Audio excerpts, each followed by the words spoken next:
Lesson 1. The American R sound. Do you have trouble saying the American R? Today we'll fix it with a fun story and easy practice. By the end, you'll sound more natural in English. Story: Robert's Red Rose. Robert ran quickly to the river. He reached for a red rose. Really? Robert remarked. Roses are rare right here. The American R is unique. Curl your tongue slightly back. Don't touch your teeth. And round your lips. Repeat after me.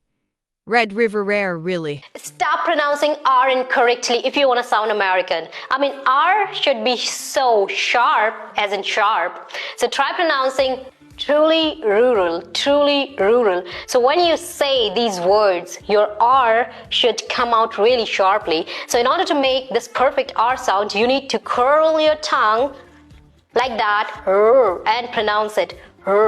Let's read the story again, focusing on R. Story: Robert's Red Rose. Robert ran quickly to the river.